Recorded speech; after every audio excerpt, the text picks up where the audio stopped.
행동을 하죠. 어떤 행동을 하는 데 있어서 우리의 몸의 행동과 연결된 중추신경계는 사람의 뇌로부터 나오는 명령에 의해서 움직입니다. 그런데 사람의 뇌세포의 약 98%가요, 말의 영향을 받는다고 해요. 그러니까 언어의 영향을 받는다고 합니다. 이 말을 달리 이야기하면요, 사람은 말에 의해서 지배를 받는다라고 이야기를 할 수 있습니다. 언어가 그 사람의 삶을 지배한다라고 말할 수 있는 거죠. 그래서 우리는 어떠한 말을 하고 살아가느냐, 그리고 또 어떠한 말을 듣고 살아가느냐, 이것이 굉장히 중요하고 커다란 문제입니다. 오늘 본문에서 예수님께서는 상대방을 비판하지 말라 말씀하셨습니다. 그리고 용서하고 너그럽게 관용을 베풀어라, 이해해 주라 라고 이야기를 하고 계십니다. 다른 사람을 비판하지 말아야 할 세 가지의 이유를 말씀하셨죠. 첫 번째는 소경이 소경을 인도하지 못한다. 그러니까 우리 사람은요, 누구나 절대적인 위치에서 다른 사람을 이렇게 인도할 수 없는 연약한 존재다라는 것을 비유로 말씀하시는 거예요. 정말로 안 못 보는 사람을 인도한다라는 것을 이야기한 것이 아니라 비유로, 우리는 다 영적으로 한계가 있고 육적으로 한계가 있는 연약한 존재이기 때문에 다른 사람을 인도하지 못한다. 그리고 나서 두 번째 비유로 선생보다 뛰어난 제자가 없다. 그러니까 아무리 훌륭한 선생님을 만나도요, 그 제자가 선생님을 뛰어넘을 수 없다. 그러니까 인간의 능력에는, 인간의 가르침에는 분명한 한계가 있다라는 것을 예수님께서 비유로 말씀하셨어요. 그리고 나서 세 번째 뭐라고 말씀하십니까? 다른 사람의 눈에 있는 티를 바라보면서 비판하지 말라. 내 눈 속에 있는 들보를 빼라. 다른 사람의 허물을 가지고 비판하지 말고 너 스스로에게 있는 허물을 바라보라. 그래서 다른 사람을 비판하지 말라라고 이야기하신 것입니다.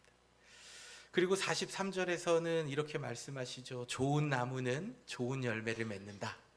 나쁜 나무는 나쁜 열매를 맺는다. 선한 사람은 선한 것을, 악한 사람은 악한 것을 그 입에서 내뱉는다고 말씀하고 있어요. 오늘 본문의 예수님의 말씀이 우리의 언어의 습관을 돌아보게 하는 참으로 귀한 말씀입니다. 마음속에 예수님을 모시고 살아가는 그리스도인, 성도라고 하는 우리들이 우리의 말과 행동에서 예수님을 믿지 않는 사람들과 전혀 다른 게 없이 입에서 불평과 불만, 다른 사람을 험담하는 이야기들을 내어 쏟고 살아간다면, 본문에 우리가 읽지는 않았지만 누가복음 6장 46절에서 말씀하시는 것처럼 너희는 나를 불러 주여 주여 하면서도 어찌하여 내가 말하는 것을 행하지 아니하느냐, 이렇게 책망하시는 그 하나님의 말씀, 이 예수님의 말씀에 우리는 나중에 우리의 영혼이 하나님 앞에 갔을 때에 엄중한 책망이 우리에게 있다라는 것을 우리는 기억을 해야 합니다. 이스라엘 백성들이 출애굽하여서 광야에서 만나와 메추라기로 하나님께서 다 먹이셨죠. 근데 이스라엘 백성들이 뭐라고 불평합니까? 만나 메추라기 이제 질렸습니다. 우리가 저기 이집트 애굽에 있을 때는 부추도 먹고 마늘도 먹고 생선도 먹고 좋은 것들 많이 먹었는데 이제 이 광야에서 이 만나와 메추라기 질렸습니다 라고 불평을 합니다. 물이 떨어졌다고, 물이 없다고 불평합니다. 불평과 불만을 계속해서 이야기하는 이스라엘 백성들에게 하나님께서는 민수기 14장 28절에 내 말이 내게 들린 대로 내가 너희에게 행하리라 말씀하셨어요. 우리가 하는 말을 다 듣고 계시는 하나님께서 우리가 하는 말대로 우리에게 행하겠다, 오늘도 동일하게 우리에게 말씀하십니다.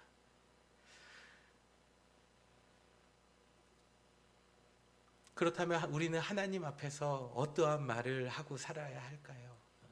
저는 오늘 말씀을 통해서 세 가지를 여러분들과 함께 나누려고 합니다. 첫 번째로는 우리는 미래를 축복하는 말을 하고 살아야 합니다. 성경에 하나님께서는 아브라함에게 축복하시면서 너는 너의 본토 친척 아비 집을 떠나 내가 내게 명령한 땅으로 가라. 내가 그곳에서 너를 복주고 번성하게 하리라 말씀하셨습니다. 그리고 또 아브라함의 창세기 17장에서 하나님께서 아브라함에게 찾아오셔서 이제 너는 아브라함이 아니라 아브라함이라 너의 이름을 부르겠다 말씀하셨어요. 아브라함의 뜻이 뭐예요? 많은 민족의 아버지라는 뜻을 가지고 있습니다. 그 안에 사라의 이름도 사라로 바꾸어 주셨어요. 이 사라의 뜻은 많은 민족의 어머니다라는 뜻을 가지고 있어요. 그러나 하나님께서 아브라함을 축복하실 때에 아브라함에게는요 자녀가 없었습니다. 창세기 17장에서 하나님께서 아브라함의 이름을 바꾸어 주실 때에는요 아브라함이 하나님의 약속을 믿지 못하고 다른 아내 첩을 두어서 낳은 아들 이스마엘 한 명밖에 없었을 때예요. 그런데 많은 민족의 아버지가 되게 했다. 많은 민족의 어머니가 되게 하겠다. 이해할 수 없는 그 하나님의 말씀이 아브라함에게 들려진 것입니다. 하나님으로부터 축복의 말을 들은 아브라함은 그가 들은 대로 많은 민족의 아버지가 되었죠. 그래서 믿음의 조상이라고 우리가 부르고 있지 않습니까? 이처럼 말에는요 그 사람의 삶을 이끌어가는 놀라운 힘이 있습니다. 한국의 송파구와 그 성남의 경계에 있는 그 복정동이라는 곳이 있습니다. 제가 그곳에 딱 경계에 있는 데에서 잠시 이제 찬양 사역을 했었던 적이 있는데 그 근처에 선암목자 교회라는 곳이 있어요. 유기성 목사님이 이제는 원로 목사님이 되셨죠. 이 감리교가 있는데 제가 2021년도 5월 달에 인터넷에서 유튜브를 보다가 선암목자교회 검색을 하다가 새로운 후임 목사님이 청빙됐다라는 그 유기성 목사님의 후임 목회자 소개 영상을 봤습니다. 그 영상을 보면서 이 목사님이 은퇴하실 때가 안 됐는데 조기 은퇴를 하시나 보다 이렇게 생각을 하면서 계속 보는데 이제 새로운 목사님을 소개를 했어요. 그러니까 이 사람이 누군지 궁금하잖아요. 그래서 제가 이제 또 인터넷에 검색해서 찾아봤습니다. 근데 미국에서 공부하시는 분이고 목회를 하시고 계신 분인데 갑자기 한국으로 청빙이 되셨다는 거예요. 제가 그분에 대해서 이렇게 보면서 걱정이 들었습니다. 무슨 걱정이냐면요. 나이가 40대 초반인 거예요. 그래서 제가 저 선암목자 교회를 40대 초반의 목회자가 잘 이끌어갈 수 있을까? 걱정이 되는 거예요. 막. 걱정이 되다가 갑자기 너나 걱정해라. 그런 생각이 들면서 제가 걱정할 일이 아니잖아요. 그런데 의문이 들었던 거예요. 40대 목회자가 저 초대형 교회, 한국에서 손꼽히는 초대형 교회를 이끌어갈 수 있을까? 이거 뭐지? 이분이 무슨 어떤 목사님 아들인가 뭐 아무리 뒤져봐도 안 나와요. 그래서 그냥 뭐 중단을 하고 책상에 딱 앉아 있는데 마음 한편에 그런 생각이 듭니다. 하나님, 저는요 이런 생각이 드는 거예요. 그리고 하나님께 사무실에 앉아서 이렇게 하나님께 대화를 한 거예요. 하나님, 저랑 3살밖에 차이가 안 나는데요.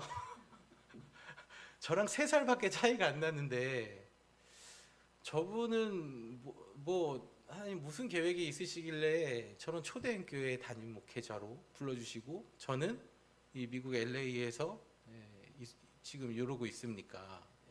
부교육자로 지내고 있습니까? 이렇게 하나님 앞에 이야기하면서 하나님, 저도 이제 결정을 하십시오. 40대 젊은 목회자를 저 초대형 교회에 세우신 하나님께서 저를 안 세우신다면은 저를 세우실 수 있는 분이라 믿습니다. 저는 저 안 세우시면은 저 이제 목회 어떻게 할지 모르니까 하나님 결정하십시오. 하나님 앞에 이제 기도했어요. 그러니까 하나님께 이야기했죠. 집에 오는 내내 하나님 담임 목회할 수 있는 길을 열어 주십시오. 이렇게 기도를 했어요. 그리고 집에 와서 제 아내에게 선포했습니다. 여보, 한국의 선한 목자교회 목사님 유기성 목사님 은퇴한대. 제 아내의 반응이 여러분 이제 짐작이 되시죠? 충분히 짐작하실 거라 생각합니다. 그리고 나서 제가 또 여보 준비해. 이제 나도 곧 간다. 하나님 부르신다. 40대 초반의 목회자를 부르시는 하나님께서 나도 부르실 거야 라는 말로 아내에게 이야기했습니다. 2020여 년 5월 달에 1년 만에 하나님께서 저를 이 사반 한인장로교회 목회자로 불러주셨습니다. 여러분 지금 나의 상황과 처지를 보면서요, 여러분 불평하지 마세요. 지금 나의 처한 상황과 그거를 보지 말고요, 우리 미래를 바라보십시오. 축복의 언어를 사용하십시오. 그것이 하나님께 기도로 올려지도록 하나님과 대화하십시오.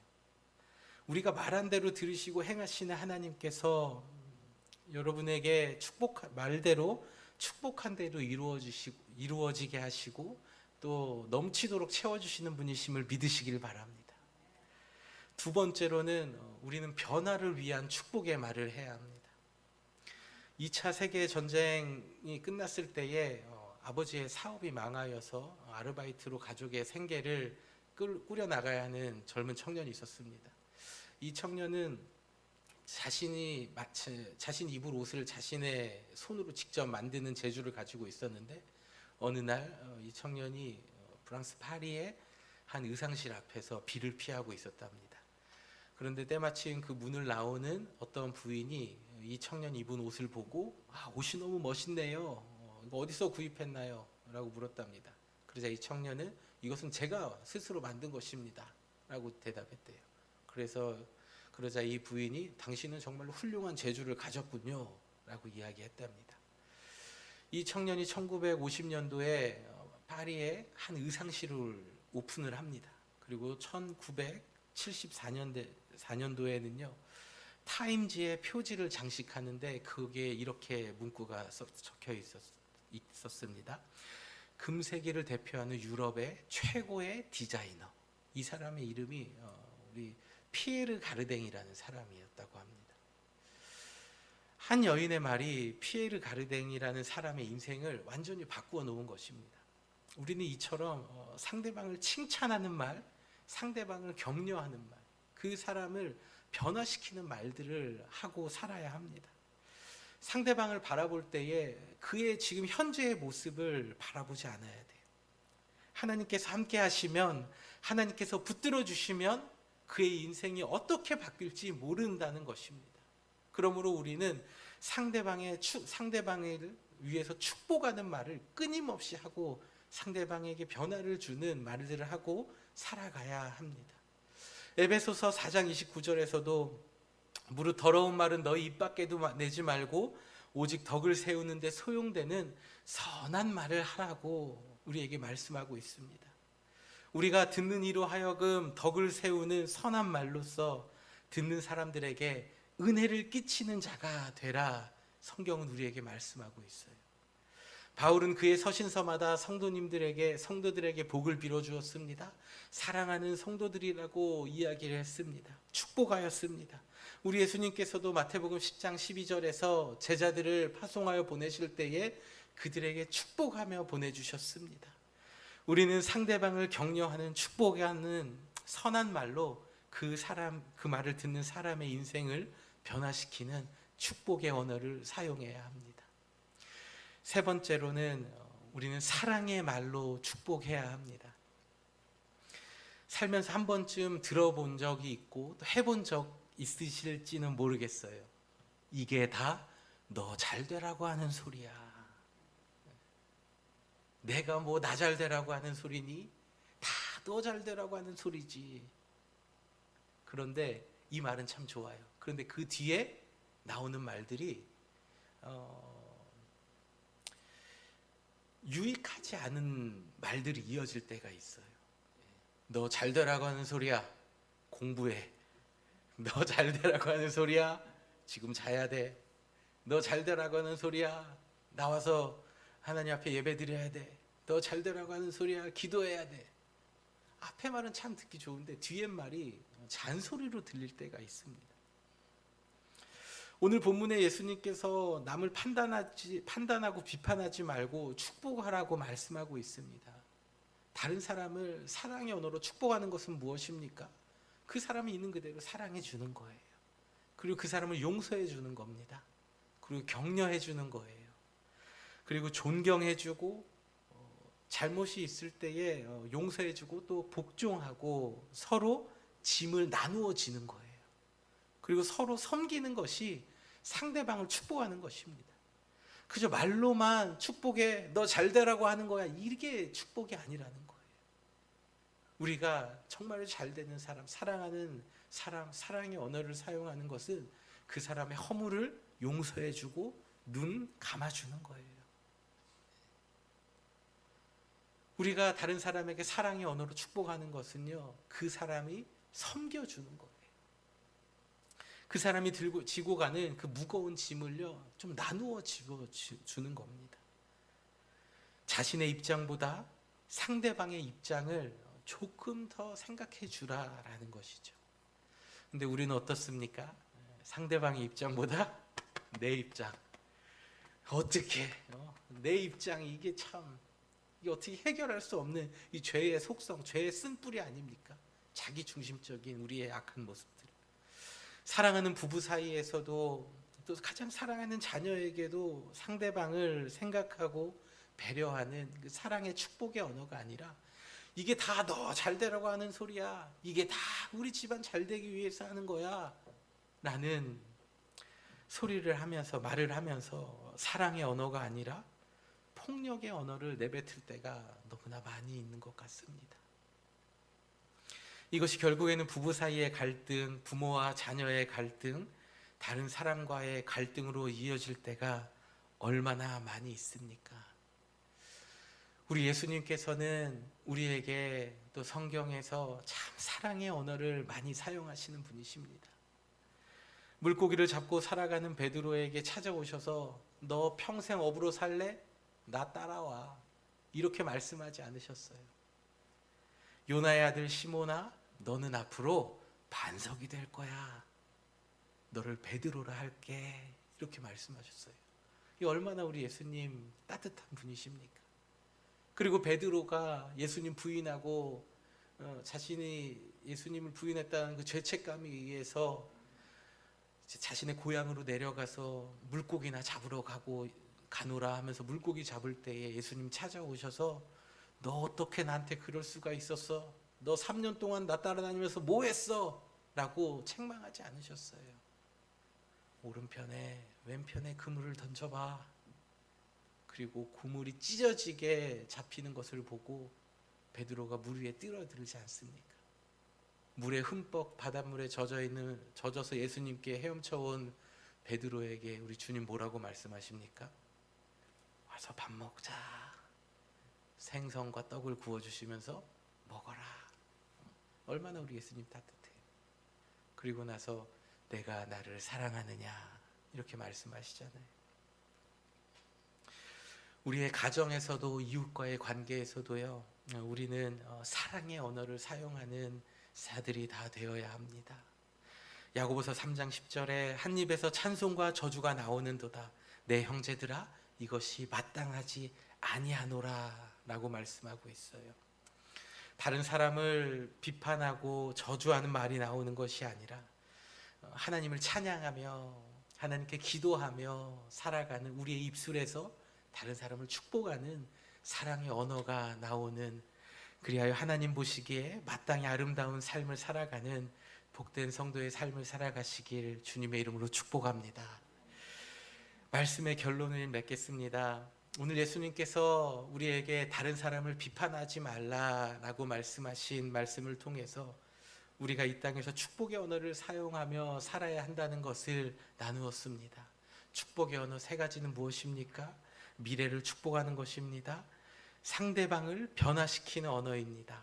또 사랑의 언어입니다. 성령 강림 후 마지막 주일을 우리는 보내고 있습니다. 이제 우리는 이제 대림절의 시간으로 들어갑니다. 우리가 이 대림절의 시간을 보내면서 기억해야 할 것은 예수님께서 단순히 이 땅에 오셨음을, 우리가 2000년 전에 오셨음을 기억하는 것이 아닙니다, 여러분. 우리가 상대방에게 축복의 말을 하고 살고 선한 마음을 가지고 선한 것을 내뱉으며 살고자 우리가 마음 가운데 원하지만, 이것이 우리의 삶에서 어때요? 무너지고 깨지고 실패하고 안 되는 그런 인생의 어려움들을 우리는 경험할 수밖에 없잖아요. 그렇기 때문에 예수님이 이 땅에 오신 것입니다. 2000년 전에 이 땅에 오신 예수님은 오늘 우리의 삶 가운데에도 오셔야 합니다. 그리하여서 우리의 삶이 좀 예수님으로 채워져서, 예수님의 말씀으로만 가득 채워져서 우리의 의지가 아니라, 우리가 말씀을 듣고 이렇게 해야지, 내가 축복하며 살아야지 라는 우리의 인간적인 다짐과 의지가 아니라 우리의 마음을 사로잡으시는 그 하나님의 은혜, 예수님이 우리 안에 들어오셔서 내가 이야기할 때에 예수님의 마음으로 이야기를 하고, 내가 섬길 때에 예수님의 마음으로 섬기고, 무슨 일을 하든지 먹든지 마시든지 하나님의 영광을 위해 살아가는 존재가 되는 것임을 여러분 기억하시길 바랍니다. 십자가에 달려 숨을 거두시는 그 순간까지 아버지 저들을 용서하여 주시옵소서라고 끝까지 용서하시고 우리를 사랑의 말로 축복해 주신 그 주님이 우리의 마음과 생각을 가득 채워서 우리의 말과 모습이 예수님을 닮아 우리 입에서 선한 말을 하고, 또 다른 사람을 격려하는 말을 하고, 다른 사람의 삶을 세워주는 말을 하는 축복의 언어를 사용하며 살아가는 복된 성도의 삶을 살아가시길 주님의 이름으로 축복합니다. 우리 모두 자리에서 일어나셔서 우리 마지막 찬양 하나님 앞에 찬양 드리도록 하겠습니다.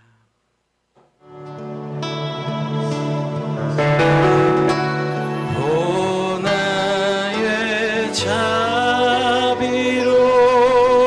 주여, 나의 몸과 영혼을 주님 은혜로 다 채워주소서.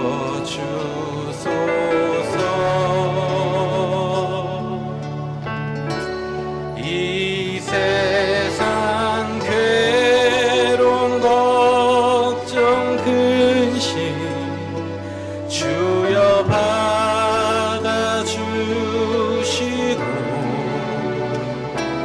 험한 세상에서 인도하소서.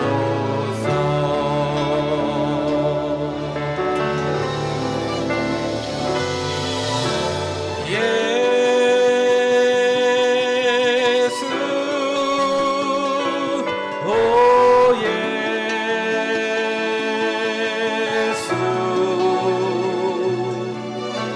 지금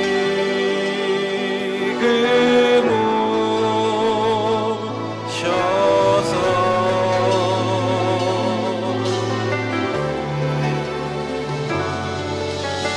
예수, 오 예수,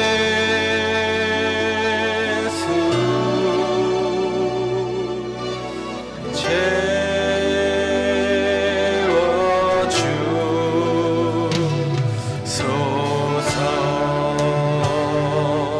오 나의 자비로운, 오 나의 자비로운 주님 앞에 간구합시다. 나의 몸과 영혼을 주님의 은혜로 채워주시옵소서. 주의 은혜로 다 채워주소서. 아멘. 이 세상 괴로운 걱정 근심 주여 받아주시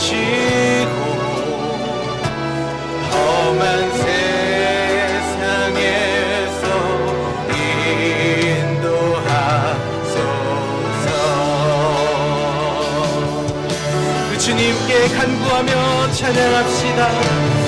예수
말씀을 가지고 하나님 앞에 함께 기도하겠습니다. 사랑과 내가 받으신 아버지 하나님, 우리의 입술에서 우리의 마음에서 선한 것을 내어 쏟으며 살아가는 저희들 되게 하여 주시옵소서. 축복의 언어로 다른 사람을 미래를 축복하며 다른 사람의 변화되는 것을 축복하며 살아가는 저희들 되게 하여 주시고, 하나님 우리의 마음의 다짐과 우리의 마음의 결심으로 다른 사람을 사랑하며 축복하는 것이 아니라 우리의 마음이 예수님의 사랑으로 채워지게 하시나, 나를 위하여 이 땅에 죽어주러 오신 그 주님의 사랑으로 우리가 우리의 다른 사람을 축복하며 살아가는 저희들 되게 하여 주시옵소서. 예수님께서 이 땅에 오신 대림천의 절기로 들어가는 이 시간 가운데에 우리의 마음 가운데에 하나님의 은혜와 예수님의 사랑으로 살아가는 저희들 되게 하여 주시옵소서. 우리의 결심과 우리의 노력이 항상 무너짐을 봅니다. 하나님, 우리 힘으로 어찌할 수 없는 이 죄의 문제를 위하여서 이 땅에 오신 주님, 우리가 주님의 능력으로 살아가는 자들 되게 하여 주시옵시고, 주님이 주시는 능력으로 말미암아 다른 사람을 섬기며 사랑하며 용서하며 상대방을 축복하는 말을 살아가는 저희들 되게 하여 주시옵소서. 오늘도 말씀 가운데에 우리 가운데 신명이 말씀하여 주심을 감사드립니다. 하나님이 주시는 그 말씀 가지고 주님 의지하며 살아가는 저희들 되게 하여 주시옵소서. 우리 마지막으로 한 번 더 우리 하나님의 은혜를 사모하며 우리 두 손 높이 들고 하나님 앞에 간구하며 찬양합니다.